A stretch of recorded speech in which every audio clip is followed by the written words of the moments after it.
नमस्कार। केरल में बीजेपी की परफॉर्मेंस को लेकर हम लगातार एनालिसिस कर रहे हैं और पहले पार्ट में हमने ये देखा कि 2021 में कौन सी ऐसी विधानसभा सीटें थी जिन पर बीजेपी को जीत की उम्मीद थी और वो जीत नहीं पाई। क्लोज कॉन्टेस्ट हुआ लेकिन बीजेपी उसके बावजूद भी हार गई। इसके अलावा कुछ और ऐसे हमने डायनामिक्स देखे केरल विधानसभा चुनाव के, जिन्होंने ये स्पष्ट किया कि बीजेपी वहाँ हारी ज़रूर है लेकिन इसके बावजूद भी वहाँ उसे आप गेम से आउट नहीं कह सकते। कल हमने अपने पिछले वीडियो में जो चर्चा की थी वो की थी, हमने नेमोम सीट की चर्चा की थी जो 2016 में बीजेपी ने जीती थी लेकिन 2021 में उसे हार गए। इसके अलावा हमने के सुरेंद्रन के बारे में चर्चा की थी जो वहाँ के प्रदेश अध्यक्ष हैं, 2 जगह से चुनाव लड़े और हार गए। तो हमने उसमें ये देखा था, ई श्रीधरन की चर्चा की थी, वो अपना चुनाव हार गए।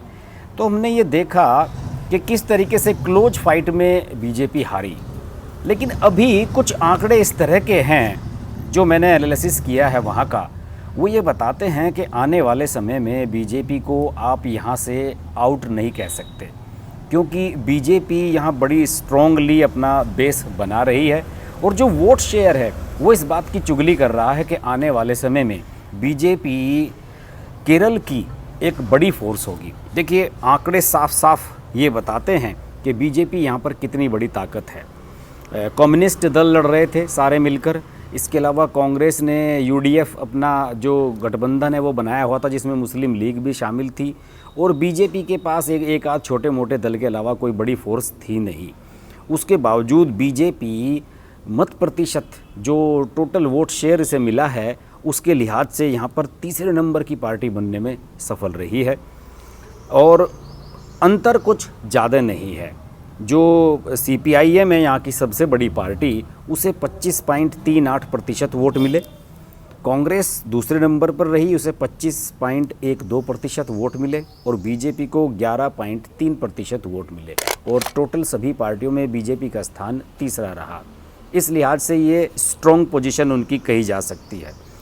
दूसरी ओर इसमें जो 3 महत्वपूर्ण सीटें थी जिनके बारे में पिछली बार हमने चर्चा की थी, नेमोम और हाई प्रोफाइल सीट ई श्रीधरन वाली पलक्काड, ये तो 2 हार उनकी हुई। इसके अलावा यहाँ पर एक चीज़ और भी देखने को मिली कि जो सबरीमाला वाला मुद्दा जिसे बीजेपी ने ज़ोर शोर से उठाया था कि महिलाओं को जाने से मंदिर में रोकने वाला जो मामला था, उसको ज़्यादा रिस्पॉन्स यहाँ पर नहीं मिला और वहाँ पर जो पौनी विधानसभा सीट है वहाँ पर बीजेपी तीसरे नंबर पर खिसक गई। इस लिहाज से जो विपक्षी दल है, जो दूसरे दल हैं, गैर बीजेपी दल हैं, वो लगातार इस बात को कह रहे हैं कि बीजेपी का प्रदर्शन शर्मनाक है। भले ही वो तीसरे स्थान पर रही लेकिन उसका कोई खाता नहीं खुला, जबकि जो छोटे छोटे दल हैं उन्होंने बढ़िया सफलता हासिल की। और कांग्रेस देखिए, कांग्रेस एस है, एक सीट उसने भी जीत ली, मुस्लिम लीग ने 15 सीटें जीती, और जेडीएस है जो जनता दल सेकुलर देवगौड़ा वाली, 2 सीटें उसने भी जीत ली। इसके अलावा केरल कांग्रेस एम है एक पार्टी, केरल कांग्रेस के नाम से कई पार्टियां बनी हुई है यहाँ पे। केरल कांग्रेस एम ने 5 में से 5 सीटें जीती। शरद पवार की एनसीपी को 2 सीटें मिल गई हैं। तो इस तरीके से केरल कांग्रेस जैकब है एक, उसने 1 सीट जीती। और जो बीजेपी के खिलाफ लिखने वाले लेखक हैं या राजनीतिक विश्लेषक हैं, उन्होंने ये भी आंकड़ा निकाल लिया है कि 318 बूथ ऐसे हैं जहां पर बीजेपी को एक भी वोट नहीं मिला। इस तरीके से पार्टी को क्रिटिसाइज किया जा रहा है, लेकिन इसके बावजूद भी बीजेपी को इसमें से एक उम्मीद की किरण तो नज़र आ ही रही है। सबसे बड़ी उम्मीद की किरण तो ये है कि 115 सीटों पर बीजेपी लड़ी, 140 टोटल सीटें हैं यहाँ, 25 सीटें उन्होंने अपने सहयोगियों को दी थी और उनको जो है पिछली बार वो 6 सीटों पर दूसरे स्थान पर रहे थे, इस बार 8 सीटों पर दूसरे स्थान पर बीजेपी रही है। और मत प्रतिशत के हिसाब से मैंने आपको बताया है कि अच्छी खासी वोट बीजेपी को मिली है। मत प्रतिशत का खेल बड़ा दिलचस्प है केरल में। देखिए यहाँ पर भले ही तीसरे नंबर की पार्टी बनने के बावजूद भी बीजेपी को कोई सीट नहीं मिली है, लेकिन जो उम्मीदें हैं वो इस तरीके से बीजेपी को अभी भी कायम नज़र आ रही हैं। 2011 के विधानसभा चुनाव में बीजेपी को केवल 6.03% मत मिले थे। इसके बाद जब 2014 के लोकसभा चुनाव आए, नरेंद्र मोदी ने राइज किया, तो ये मत प्रतिशत बहुत पहुँच गया 10.85%। इसके बाद 2016 का जो विधानसभा चुनाव आया, जिसमें पहली बार बीजेपी ने अपनी एक जीत हासिल की और नेमोम सीट को उसने जीता, उसमें 10.6% वोट बीजेपी को मिले। थोड़ा सा कम था लोकसभा चुनाव से, लेकिन एक सीट जीतने में सफलता हासिल की। सबसे बड़ा रिस्पांस बीजेपी को मिला 2020 के पंचायत चुनाव में। यहाँ जो ग्रामीण इलाकों में चुनाव हुए पंचायत के, उसमें बीजेपी ने 17% मत हासिल किए और इसी की वजह से पार्टी को ये लग रहा था कि हम इस बार कम से कम 4 या 5 विधानसभा सीट जीतेंगे। अमित शाह ने अपने कुछ इंटरव्यूज़ में और रैलियों में ये कहा था कि मुझे उम्मीद है कि हमारी सीटें बढ़ेंगी और हम 4-5 या 3-4 सीटें कम से कम जीतेंगे। हालांकि जो राजनीतिक विश्लेषक हैं वो ये कह रहे थे कि इस बार नेमोम सीट भी बीजेपी नहीं बचा पाएगी, जिसमें 2016 में जो उसने जीत ली थी, क्योंकि उसकी वजह ये थी कि कांग्रेस ने वहाँ से अपने दिग्गज सांसद मुरलीधर को उतार दिया था और मुरलीधर के करुणाकरण साहब के जो बेटे हैं, और उन्होंने वोट काटने में सहायता की और इस तरीके से बीजेपी यहाँ हार गई। लेकिन इसके बावजूद भी नेमोम सीट पर बीजेपी तीसरे स्थान पर नहीं गई, दूसरा स्थान उसने बरकरार रखा और ये प्लस पॉइंट बीजेपी का सभी पॉलिटिकल लीडर्स को नज़र आ रहा है। इसके अलावा एक महत्वपूर्ण जो चुनाव हुआ है वो एक और मैं विधानसभा सीट का यहाँ जिक्र करना चाहूँगा।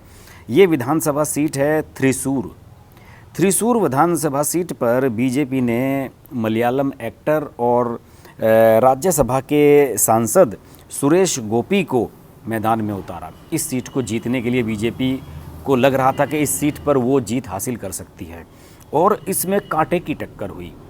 कई राउंड तक लगातार आगे चलते रहे सुरेश गोपी और अंत में वो हारे और तीसरे स्थान पर रहे। लेकिन अगर आप आंकड़ों के हिसाब से देखेंगे, स्लाइड में आप देख रहे होंगे जो आंकड़े इस सीट के आ रहे हैं, उसमें सुरेश गोपी को 40,457 वोट मिले। पहले स्थान पर रहे सीपीआई के पी बालचंद्रन को 44,263 वोट मिले और दूसरे स्थान पर रहे कांग्रेस के पी वेणुगोपाल को 43,317 वोट मिले। यानी कि केवल 3-4 हज़ार वोटों के अंतर ही इन तीनों प्रत्याशियों के बीच में नज़र आता है और ये एक बहुत ही बीजेपी ये मान रही है कि ये उसके लिए प्लस पॉइंट है। इन पर जो जितनी भी हार हुई है बीजेपी की और जिस तरह से केरल में बीजेपी आउट हुई है, उसे लेकर एनालिसिस भी किया जाना बहुत ज़रूरी है। सबरीमला का मुद्दा लगातार बीजेपी अपने प्रचार अभियान में चलाती रही। लव जिहाद वाला मुद्दा खूब उठाया। चूँकि कांग्रेस के साथ जो मुस्लिम लीग है वो गठबंधन में थी, इसलिए बीजेपी ने वहाँ पर मतों को पोलराइज करने के लिए लव जिहाद को एक बड़ा इशू बनाया। लेकिन यहाँ लोगों ने उससे ज़्यादा बड़ा इशू नहीं माना और कुछ लोगों का कहना है कि यहाँ का जो लिटरेसी रेट है, साक्षरता दर है केरल की, वो 90% है और इसी वजह से इस तरह के मुद्दे यहाँ के पढ़े लिखे लोगों को ज़्यादा लुभाते नहीं हैं।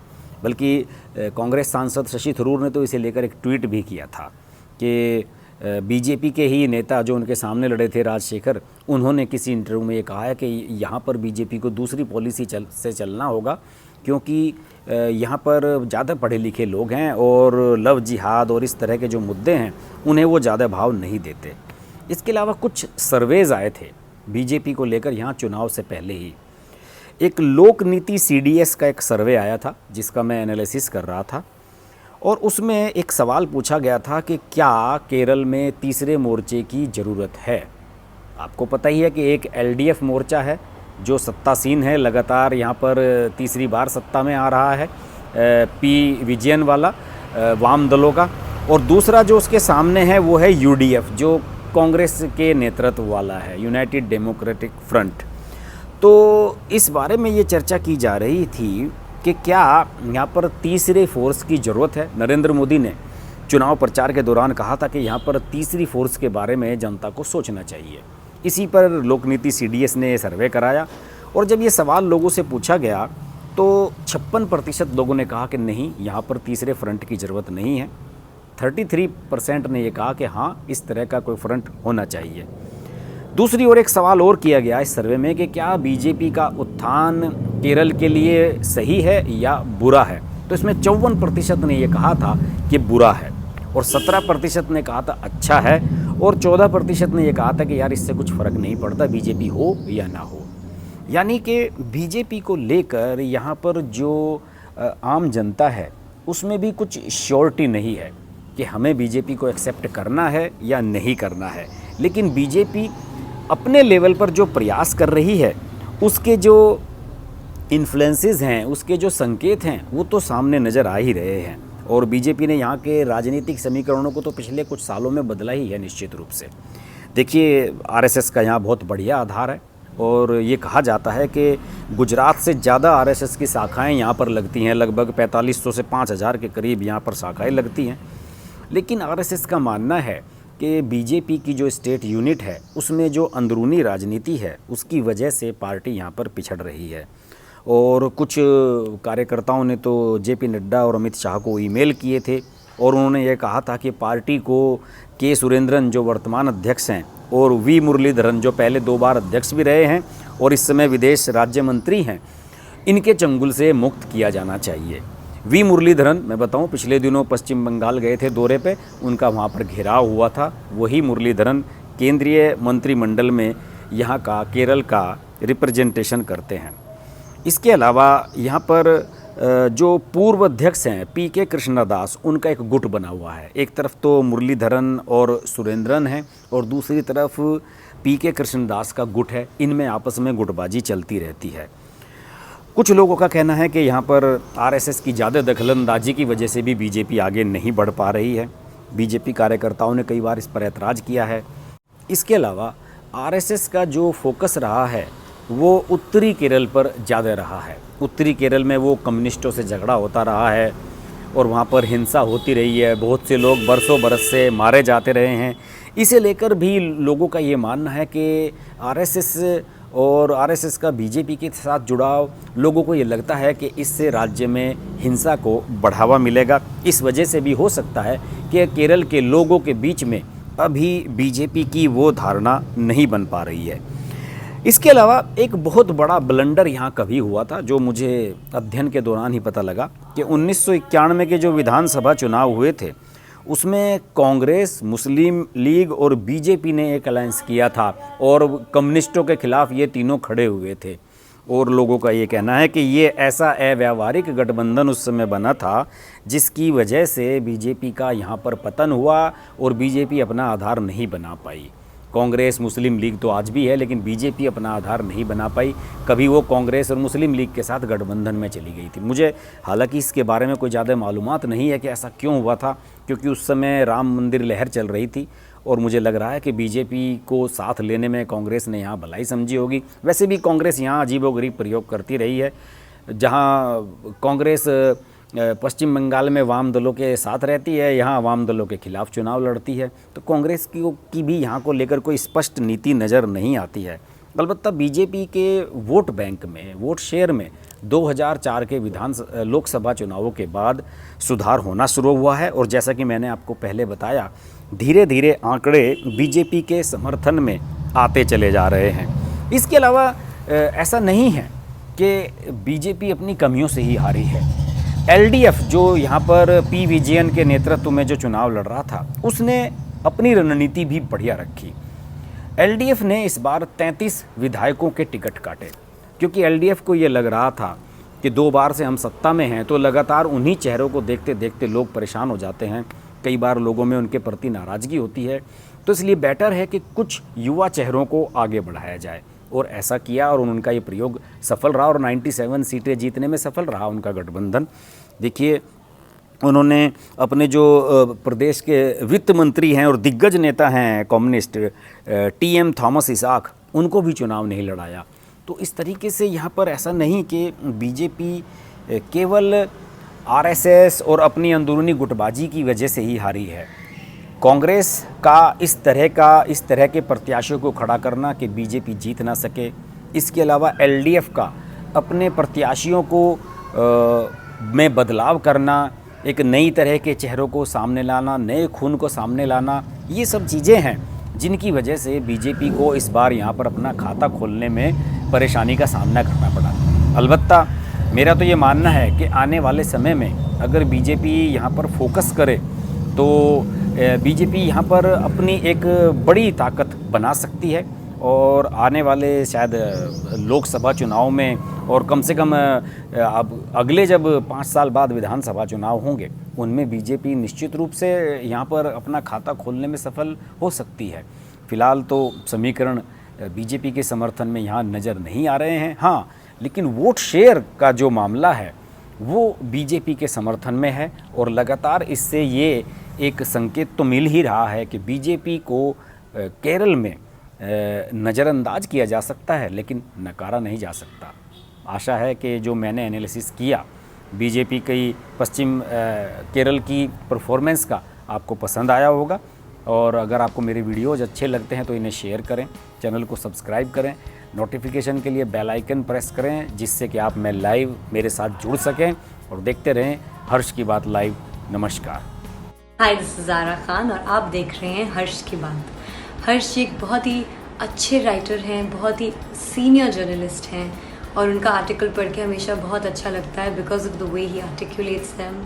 सो don't forget to share, like and subscribe to his channel and hit the bell icon.